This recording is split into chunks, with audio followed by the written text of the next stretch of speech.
Isang mapagpalang gabi po sa ating lahat, mga minamahal na mga kapatid, mga kaibigan na patuloy na sumusubaybay sa programang ito ng Sweet Hour of Prayer. Kumusta po kayo mga minamahal? Naway kayo na sa mabuting kalagayan. Ngayong gabing ito ay isang mapagpalang gabi at purihin natin ang Diyos. Pasalamatan natin siya sa kanya pong kabutihan, sa kanya pong pagmamahal sa bawat isa sa atin, na tayo po muli ay mag-aral, sama-samang mag-aral ng banal na salita ng ating mahal na Panginoong Diyos. Pero bago po tayo pumapalaot sa ating po pag-aaral, tayo po muna ay yumuko at nilingan na kayong lahat na samahan niyo po ako na tayo po lahat ay muna ay manalangin. Mapagpala po namin Panginoon, Diyos na makapangyarihan po kayo sa lahat, sa gabi pong ito, kami po ay lubos na nagpapasalamat po sa inyo at pinupuri namin ang banal na pangalan na binigyan niyo naman po kami ng isa pong pagkakataon na sa gabing ito na muring makapag-aral ng mga banal na salita po ninyo, magbasa ng mga sintas Panginoon upang sariwain namin ang inyong pong kabutihan at inyong pong pag-ibig sa bawat isa po sa amin. Nawa po Panginoon, samahan niyo po kami, ang inyong pong Santong Espiritu ang siyang patuloy na ipadala sa aming pong pag-aral, ang aming pong mga tagapakinig na sumusubaybay Panginoon sa programa ito ng Sweet Hour of Prayer. I-bless niyo po sila Panginoon sa pakikinig na ipong banal na salita. Maraming salamat Panginoon sa pagdinig sa aming mga panalangin at sa pagpatawad po sa aming mga kasalanan sa pangalan ni Jesus na aming tagapagligtas. Amen. Muli po, isa pong mapagpalang gabi sa ating pong lahat, mga minamahal, mga batid, kung saan man po kayo ngayon na nakikinig at sumusubaybay sa programa pong ito ng Sweet Hour of Prayer, naway kayo na sa mabuti pong kalagayan. Tayo po ngayon ay mag-aral ng banal na salita ng ating mahal na Panginoon. Kumusta po kayo? Bago tayo mag-aral, kukumustahin ko po kayo. Kumusta po kayo mga minamahal?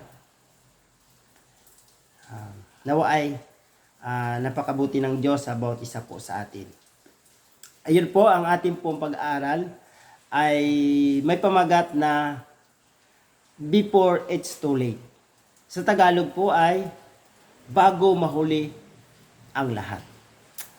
Ang ating pong susing talata ay makikita po sa aklat po ng Ecclesiastes, Kapitulo 33,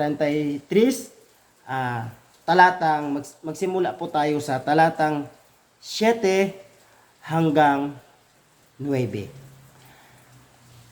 Pakisamahan niyo po ako.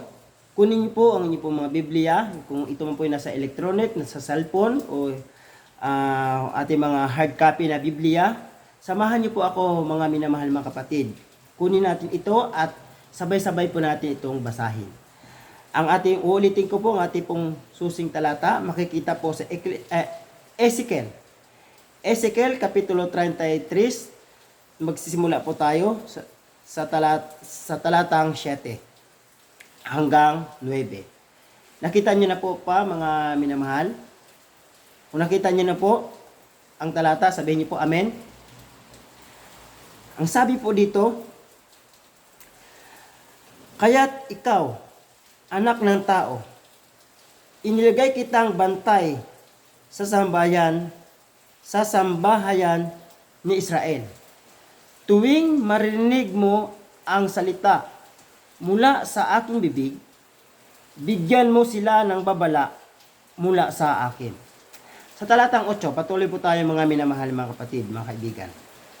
Kapag aking sinasabi sa masama o masamang tao, ikaw ay tiyak na mamatay, at ikaw ay hindi nagsalita upang bigyang babala ang masama sa kanyang lakad. Ang masamang iyon ay mamatay sa kanyang kasamaan, ngunit ang kanyang dugo ay sisingiling ko sa iyong kamay.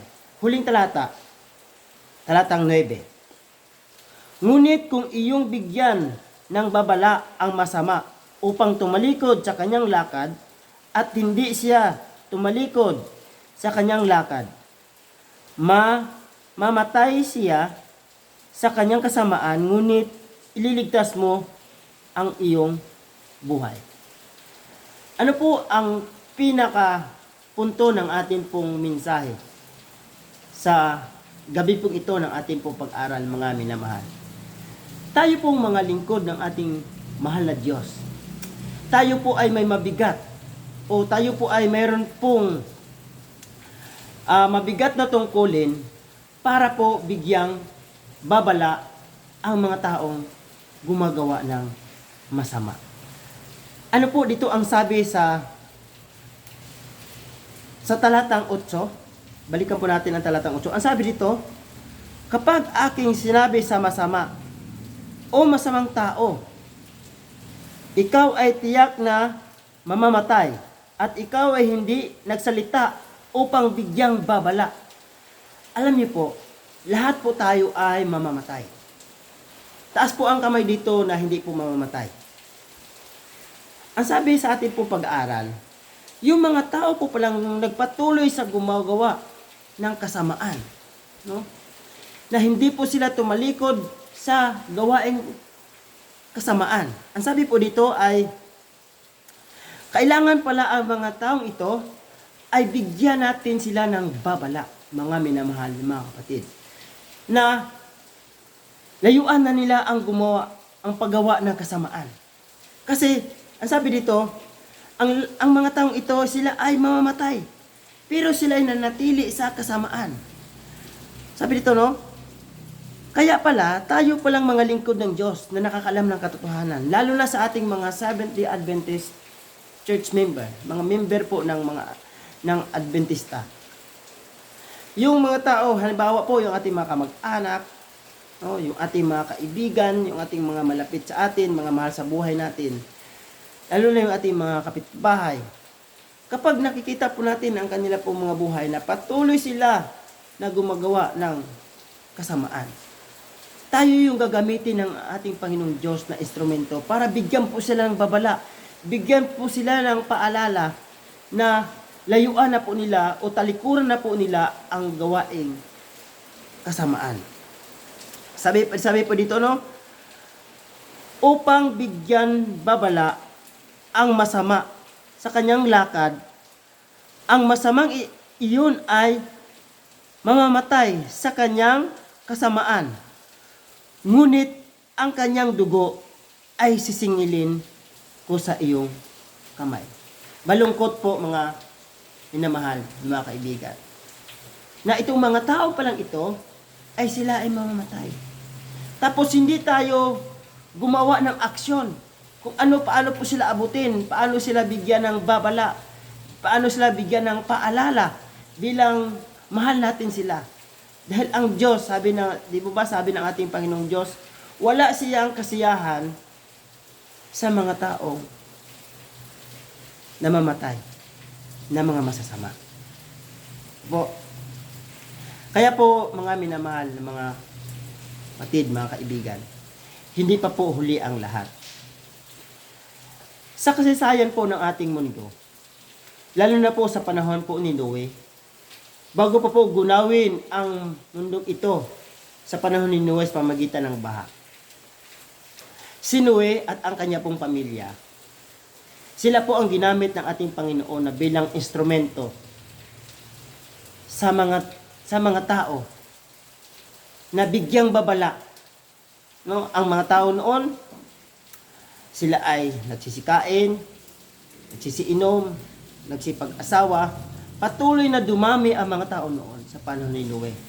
Pero bakit ang sabi ng ating Panginoon, nakita ng Panginoon ang kasamaan na ginawa ng mga tao sa panahon ni Noe?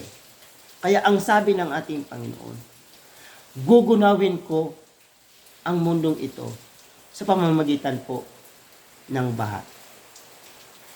Ang sabi pa ng ating Panginoon sa panahon po ni Adan at Eva, no? Sa aklat po ng Genesis, ang sabi niya ng ating mahal ng Diyos, siya ay nagsisi kung bakit niya ginawa ang tao. Bakit po sinabi ng Diyos yun? Na siya po ay nagsisi, bakit niya nilikha ang isang tao? Kasi nakita ng Diyos na ang tao ay nahulog sa pagkakasala. No? Nung nahulog sa pagkakasala ang tao, nagpapatuloy siya ang mga tao sa paggawa ng kasamaan hanggang sa panahon natin ito, mga minamahal ng mga kapatid. Ang sabi po sa pag-aaral, ang mga tao po ngayon,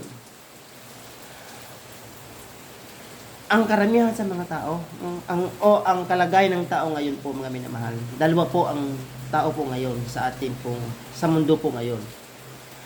Ang mga tao na gusto nila na gumawa ng godly things, gusto nilang gumawa ng para sa ating Panginoon, o yung mga tao na gusto nila ng worldly things, o gusto nila ng worldliness.